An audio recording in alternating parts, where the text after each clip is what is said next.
Faustino Catalina y Eva Galbache. Iglesia Noticia. COPE. Estar informado. Saludos amigos, muy buenos días en este domingo 14 de mayo de 2017 y en el momento de comenzar los minutos que cada 7 días dedicamos a contarles lo más importante, lo más destacado en la actualidad religiosa en España y en el mundo. Este es el informativo Iglesia Noticia. Hacemos hoy el programa 1515 con Rosa Muñoz en el control de sonido y con Amparo Latre en la producción. Lo primero, como siempre, nuestros titulares.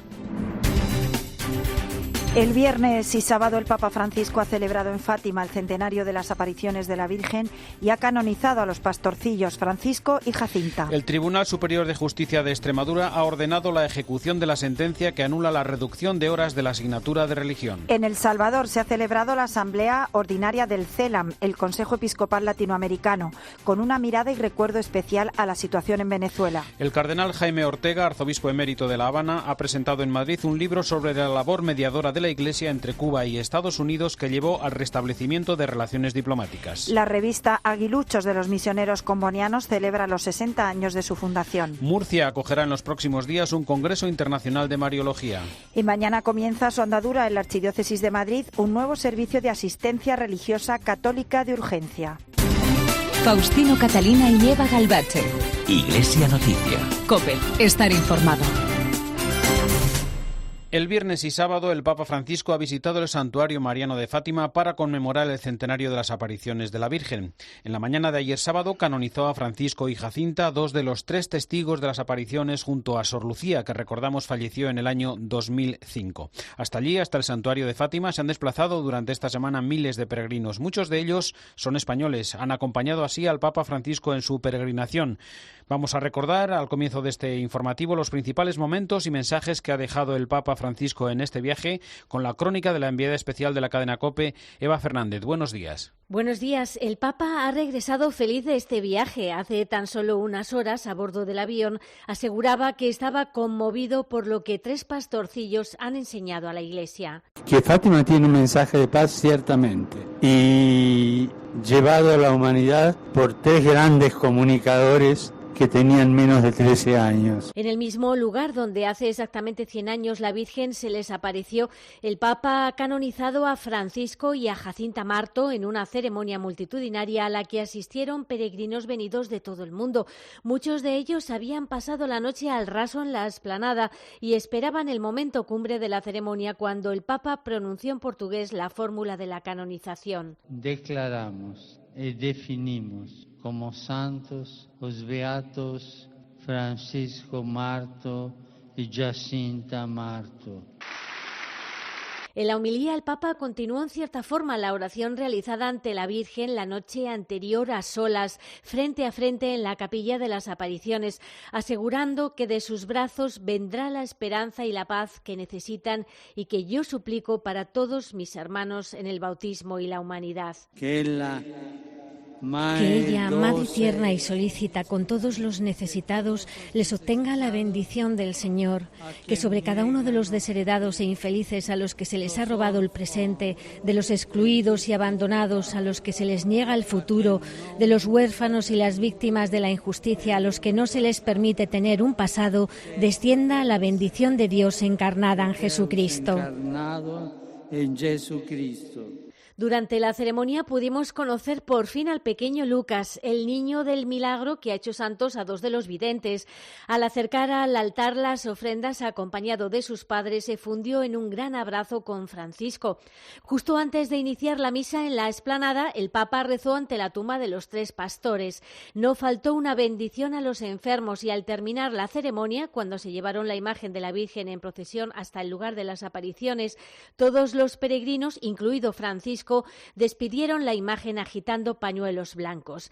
Tras aprovechar el almuerzo para pasar un rato en familia junto a los obispos portugueses, Francisco tomó el vuelo de regreso. Entre muchos temas se le preguntó por las apariciones de la Virgen en la localidad bosnia de Medjugorje, aunque le consta que allí se están produciendo numerosas conversiones. Aseguraba que él prefiere a la Virgen Madre y no la Madre que parece jefe de la oficina de telégrafos y va mandando mensajes todos los días. Lucas. También desechó cualquier tipo de reinterpretación del tercer secreto de Fátima. La corresponsal de la cadena COPE en Lisboa, Begoña Iñiguez, nos recuerda el testimonio de quienes estos días se han acercado hasta el santuario de Fátima para acompañar al Papa en este viaje. 1 millón de peregrinos llegados de todo el mundo, muchos de ellos españoles, han acompañado al Papa Francisco durante su histórica y emotiva visita a Fátima, cuyo momento álgido fue la canonización ayer por la mañana en el imponente recinto central del santuario de 2 de los 3 pastorcillos, Jacinta y Francisco Marto, y la posterior misa presidida por él y cooficiada por 2.000 sacerdotes, entre ellos el presidente de la Conferencia Episcopal Española, Ricardo Blázquez, y el cardenal arzobispo de Madrid, Carlos Osoro, para conmemorar el primer centenario de las apariciones marianas. El español ha sido una de las lenguas más habladas estos días en Fátima, ya que centenares de grupos de peregrinos españoles han querido vivir junto al Papa una experiencia única de fe y comunión con la Virgen, como es el caso de la gaditana Rocío Galea, quien junto a un grupo de amigos de su parroquia durmió varios días a la intemperie para ver de cerca al Papa. Serte de tanta fe que ves aquí, de que también vean que los jóvenes somos cristianos. Y bueno, y en verdad también seguir al Papa. El año pasado estuvimos en la Jornada Mundial de la Juventud en Cracovia. Y bueno, mientras que podamos ir detrás del Papa y... Para el recuerdo de este emotivo viaje pastoral del Papa Fátima quedan sus palabras y el calor con el que el pueblo portugués y los millares de peregrinos llegados de todo el mundo lo acogieron. Como nos estaba contando Begoña, España ha estado ampliamente representada durante este viaje del Papa a Fátima, con la asistencia de numerosos peregrinos, de sacerdotes y de obispos, además del presidente de la Conferencia Episcopal, el cardenal Ricardo Blázquez, y el arzobispo de Madrid, el cardenal Carlos Osoro. Del mensaje de paz que ha llevado el Papa nos habló aquí en COPE el secretario general de la Conferencia Episcopal, José María Gil Tamayo. Forma parte de la vida de la Iglesia contemporánea y, lógicamente, de una forma destacada. Y no solo para Portugal. El Papa va a Fátima, el Papa Francisco, en esta hilera de peregrinar de pontífices, va territorialmente a Portugal, pero va a un lugar que es del mundo ya, y donde se concita la fe de tantas y tantas naciones en esa dimensión mariana, y sobre todo con una intención, y es la que el Papa lleva ahora, y es la intención de la paz. José María Gil Tamayo destacó también la actualidad del mensaje de Fátima 100 años después, como han recordado los obispos españoles. Es una providencia de Dios en un momento de la historia especialmente convulso. Sí. El año 17 es el año de la Revolución Rusa, es en plena Primera Guerra Mundial, que se llama la Gran Guerra, que supuso pues el absoluto fracaso de toda la modernidad, y mueren millones de jóvenes. Y ha ido acompañando después pues la historia del mundo reciente, de oración, de concitación por la paz, de conversión, de la primacía de Dios, es decir, los grandes valores cristianos. El mensaje de Fátima no tiene nada esotérico, no tiene nada que esté fuera del Evangelio, y es lo que insisten los obispos. Con la mirada en Fátima y en los secretos revelados por la Virgen a los pastores, en Iglesia Noticia es el momento para el comentario de Antonio Pelayo. Buenos días. Buenos días. Muy pocos santuarios pueden gloriarse de haber recibido la visita de 4 papas. Fátima es uno de ellos. El primero en visitarlo fue el beato Pablo VI, que en 1967 quiso celebrar el 50 aniversario de las apariciones y lanzó desde la Cova de Iría un dramático llamamiento a la paz en un mundo ya entonces en peligro. Juan Pablo II, después del atentado que estuvo a punto de causarle la muerte el 13 de mayo de 1981, se convenció de que si una mano, la de Ali Agca, había disparado la bala, otra, la de la Virgen de Fátima, la había desviado, salvándole la vida. Un año después, Karol Wojtyła visitó el santuario portugués y quiso que la bala asesina fuese implantada en la corona de la imagen mariana. El Papa polaco volvió otras 2 veces a Fátima en 1991, cuando se cumplían 10 años del atentado, y en el año 2000, en pleno Año Santo. El hoy emérito Benedicto XVI quiso celebrar en Fátima los 10 años de la beatificación de los pastorcillos Jacinto y María, que van a ser ahora canonizados. Al cumplirse este año el centenario de las apariciones de la Virgen, Francisco ha querido hacerse presente en medio de una inmensa multitud de fieles y ha renovado su llamamiento a la paz del mundo y de la Iglesia, como subrayó en el mensaje televisado previo a su visita. Hay un punto que distingue la actitud de los diversos papas respecto al famoso tercer secreto de Fátima, del que se han hecho interpretaciones catastrofistas y apocalípticas. Juan XXIII, que lo había leído, no quiso divulgarlo. Pablo VI no concedió a Sor Lucía el coloquio privado que ésta le solicitaba para hablar del tema. San Juan Pablo II lo interpretó como un anticipo profético de su atentado. Ratzinger autorizó la publicación de sus contenidos principales y Francisco lo ha considerado marginal y, en mi opinión, lo es. Dios ya ha hablado. La revelación divina no necesita complementos ni capítulos añadidos. Las apariciones privadas no pueden pretender tener la misma autoridad de la palabra revelada. Y, sobre todo, de algunas de esas revelaciones circulan, también hoy, interpretaciones confusas y muy tendenciosas. No pienso que el culto a la Virgen las necesite. Desde Roma les ha hablado Antonio Pelayo. Faustino Catalina y Eva Galbache. Iglesia Noticia. COPE. Estar informado. Que es tiempo de juego. Partidazo a la vista. Algo más. ¡Ahí está lo bonito del fútbol! Si eres futbolero, seguro que te apasionan partidos. Son cambios que no afectan para nada lo que es el esqueleto del equipo y el estilo. Tiempo de juego es vibración, es sufrimiento, es diversión. Tiempo de juego es el mejor deporte con Paco González, Manolo Lama, Pepe Domingo Castaño y Maldini. ¿Qué ocurrió realmente en las apariciones de Fátima? ¿Se ha desvelado el secreto? ¿Qué es Fátima hoy? En el centenario de las apariciones, Ediciones Palabra publica 100 años de luz, un libro con respuestas escrito por Darío Chimeno y José María Navalpotro de Mundo Cristiano, ya disponible en palabra.es o en tu librería habitual. 100 años de luz. Faustino Catalina y Eva Galbache. Iglesia Noticia. COPE. Estar informado.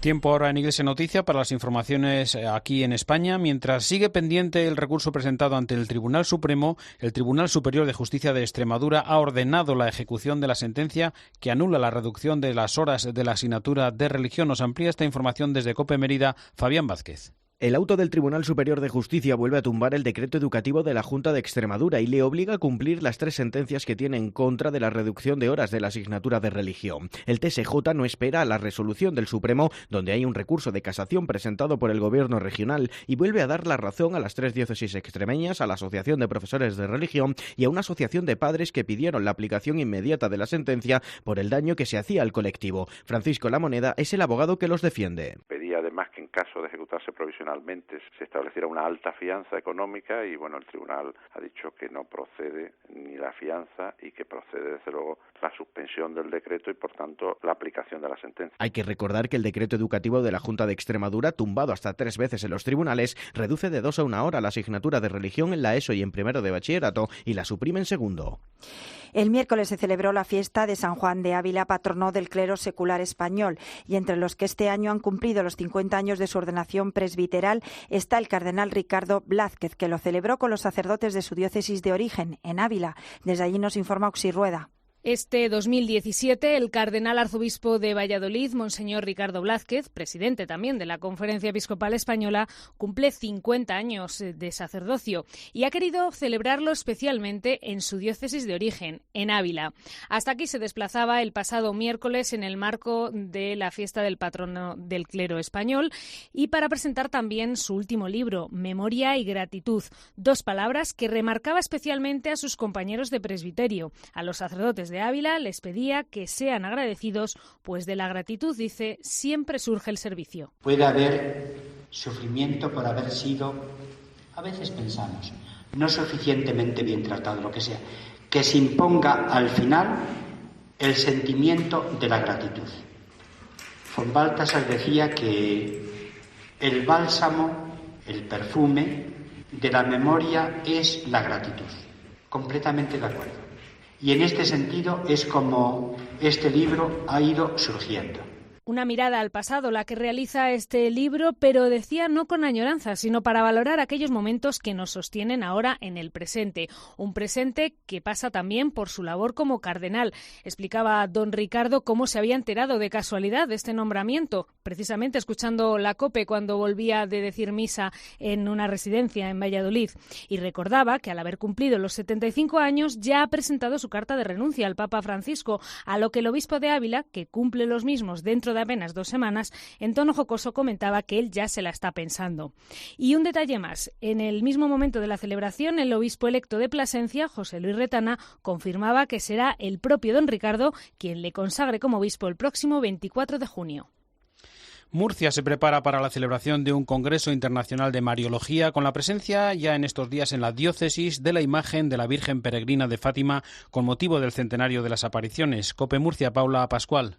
La Virgen Peregrina de Fátima lleva ya una semana en la región de Murcia. Primero ha estado en la Universidad Católica, que con este motivo está celebrando un Congreso Internacional de Mariología. Expertos internacionales analizan hasta el 19 de mayo el papel de la Virgen en la vida de la Iglesia. Uno de los momentos más importantes de este congreso se vivió el pasado viernes por la noche, cuando los murcianos pudieron acompañar en procesión a la Virgen Peregrina de Fátima hasta la catedral. Una procesión que se va a repetir el viernes que viene en Cartagena. José Luis Mendoza, presidente de la UCAM. Todo el mundo está invitado a participar en esta gran procesión. Se van a entregar antorchas, unas velas que cada uno llevará en la mano y todo el tiempo para ir cantando, alabando y bendiciendo a la Santísima Virgen María. La semana que viene, de miércoles a viernes, diferentes autoridades religiosas van a participar en el Congreso de Mariología de la UCAM. Las ha enumerado el coordinador del Congreso, Antonio Alcaraz. Van a venir, como digo, varios cardenales. Va a estar el cardenal Rocco, va a estar el cardenal Amigo, cardenal Miller, el prefecto para la fe, va a estar el cardenal Balini, el prefecto de Educación Católica, va a estar el patriarca de Siria, el obispo emérito de Fátima, que trae la reliquia de los pastorcillos de Fátima. La Virgen Peregrina de Fátima va a permanecer en la región de Murcia hasta el 22 de mayo. Y nos detenemos en este momento en la nota publicada tras la última reunión de la Conferencia Episcopal Tarraconense con una petición para que se escuchen las aspiraciones del pueblo catalán y para que se combata la lacra de la corrupción. COPE Barcelona, Yolanda Canales. Los obispos catalanes piden que se fomente y se promueva la cultura del diálogo, por eso instan a los gobiernos y agentes sociales a que hagan gestos valientes a favor de la concordia, teniendo en cuenta el momento que vive Cataluña. Creen que las aspiraciones de los catalanes se tendrían que escuchar. Sobre la corrupción se muestran más contundentes. Dicen que es prioritario que se combata por el daño que causa a la sociedad. Nos duele y nos avergüenza que la corrupción se haya podido convertir en algo natural, como afirma el Papa Francisco, hasta el punto de llegar a constituir una práctica habitual en las transacciones comerciales y financieras, en los contratos públicos o en muchas negociaciones que implican agentes de las administraciones públicas. Es necesario un esfuerzo decidido por cambiar esta forma de actuar. En la nota, los obispos piden a los católicos de todas las opciones políticas que sean instrumentos de paz y concordia en medio de la sociedad catalana. Faustino Catalina y Eva Galbache. Iglesia Noticia. COPE. Estar informado. ¿Qué ocurrió realmente en las apariciones de Fátima? ¿Se ha desvelado el secreto? ¿Qué es Fátima hoy? En el centenario de las apariciones, Ediciones Palabra publica 100 años de luz, un libro con respuestas escrito por Darío Chimeno y José María Navalpotro de Mundo Cristiano. Ya disponible en palabra.es o en tu librería habitual. 100 años de luz. Faustino Catalina y Eva Galbache. Iglesia Noticia. COPE. Estar informado. Nos detenemos ahora en Iglesia Noticia en 2 mensajes del Papa Francisco de esta misma semana, los que ha enviado al Papa de los Coptos, Teodoro II, y también a los participantes en la Asamblea Ordinaria del CELAM, el Consejo Episcopal Latinoamericano que se ha celebrado en El Salvador. Nos lo cuenta Eva Fernández. Con motivo de la jornada de amistad entre coptos y católicos, el Papa ha enviado una carta al patriarca Teodoro II, al que considera un hermano espiritual, en la que le anima a seguir buscando juntos una unidad visible en la diversidad. En la misiva, Francisco le da las gracias no solo por la hospitalidad con la que fue recibido en el Cairo, sino también por los lazos espirituales que unen a la sede de Pedro con la sede de Marcos. Que el espíritu de paz, añade el Papa, nos conceda crecer en la esperanza, en la amistad y en la concordia. Austria. A lo largo de la carta, Francisco asegura que quiere mantener vivo el recuerdo del conmovedor encuentro y de la oración común por los mártires compartida en la Catedral de San Marcos. Ese día firmaron una declaración conjunta que facilita el rito del bautismo en las dos iglesias, un importante paso adelante en la unidad que el Papa también resalta en la misiva. La verdad es que ha sido una semana de importantes cartas enviadas por el Papa, porque también ha dirigido una a los obispos reunidos en la asamblea del CELAM. El Papa les pide que no tengan miedo de ensuciarse por su gente y denuncia la corrupción que, como un cáncer, va carcomiendo la vida cotidiana de nuestro pueblo. A lo largo del texto de la carta, Francisco invita a los obispos a aprender a mirar al pueblo de Dios, a escucharlo y a conocerlo y a darle su importancia y lugar. No se olvida el Papa de la Virgen de Aparecida, que ahora celebra su 300 aniversario. Se confiesa devoto de ese lugar y apunta que hoy en día la Virgen continúa atenta a la vida de los suyos y actúa como la madre que va a donde no se la espera. La misiva concluye recordándoles que en la medida en que se involucren en la vida de los fieles, podrán mirar sin filtros clericales el rostro de Cristo y dejarse transformar en pastores de esperanza. Gracias, Eva. En la asamblea del CELAM han participado representantes de 22 conferencias episcopales latinoamericanas, incluidos Caribe y las Antillas, y con representantes de Estados Unidos y Canadá como invitados en el año del centenario del nacimiento de Monseñor Óscar Romero. Entre los temas tratados, la situación en Venezuela, como nos cuenta la corresponsal de COPE, María Berza. La migración, la protección de los menores ante abusos sexuales y cómo potenciar el trabajo pastoral entre todas las iglesias de América fueron puntos centrales de la reunión de la CELAM que se celebró esta semana en El Salvador. Los obispos reconocieron la urgencia de coordinar acciones para atender las necesidades de los migrantes, para dar apoyo a sus familias, las que se quedan, y también a quienes están siendo deportados. Alertaron asimismo de que solo de forma global se podrán atajar el narcotráfico, el reclutamiento de menores por el crimen y el tráfico de armas. La conferencia suscribió además 2 cartas, una de ellas mostrando su preocupación al pueblo de Venezuela. Habla Monseñor Diego Rafael Padrón, presidente de la Conferencia Episcopal de este país. El número de muertos y heridos y detenidos ha sido muy grande, de manera que la situación hoy es no solamente dura, sino también muy triste, y el Papa nos ha continuamente acompañado y estimulado a que busquemos caminos de entendimiento. Los obispos denunciaron también las crecientes polarizaciones políticas, la escalada de violencia y el aumento de la pobreza, así como el menosprecio de la vida en la región. A los 100 años del nacimiento de Óscar Arnulfo Romero y a uno de su beatificación, el nuncio León Calenga anunció por último que se le reconocería como doctor de la Iglesia Universal. Como nos contaba María Berza, los obispos de Venezuela han invitado a las comunidades católicas del país a convocar una jornada de oración por la paz el próximo domingo 21 de mayo en una convocatoria en la que recuerdan que actualmente lo que más necesita el pueblo venezolano es comida, medicamentos, libertad y seguridad. Consideran que la propuesta presidencial de una asamblea constituyente presentada por el jefe del Estado como innecesaria y peligrosa para la democracia, denuncian también la represión de la legítima protesta con excesiva e inhumana violencia por parte de los organismos de la seguridad del Estado. Concluyen los obispos de Venezuela con un llamamiento a la población en general a no resignarse, a levantar su voz de protesta, pero sin caer en el juego de quienes, generando violencia, quieren conducir al país a escenarios de mayor confrontación con el fin de agravar la situación y mantenerse en el poder. Y nos vamos al continente asiático, concretamente hasta Indonesia, porque el gobernador saliente de Yakarta, católico, ha sido condenado a 2 años de cárcel en un caso que despierta no pocas dudas. Corresponsal Pablo Díez. La condena a 2 años de cárcel por blasfemia al gobernador cristiano de Yakarta ha puesto en entredicho la supuesta libertad religiosa y de expresión en un país musulmán moderado como Indonesia. El gobernador Basuki Cahayapurnama, popularmente conocido como Ahok, dijo el año pasado que sus rivales políticos estaban usando el Corán para que los electores no votaran a un candidato que no fuera musulmán, como él. Con subtítulos tergiversados, un vídeo con sus palabras generó una gran polémica y provocó que los grupos radicales islámicos se manifestaran con violencia en Yakarta. Aunque Ahok negó que hubiera dicho una blasfemia, pidió perdón, pero el caso judicial ha seguido adelante durante la campaña electoral de los últimos meses. Tras perder su puesto como gobernador en abril, ahora ha sido sentenciado y ya está en prisión mientras recurre la condena.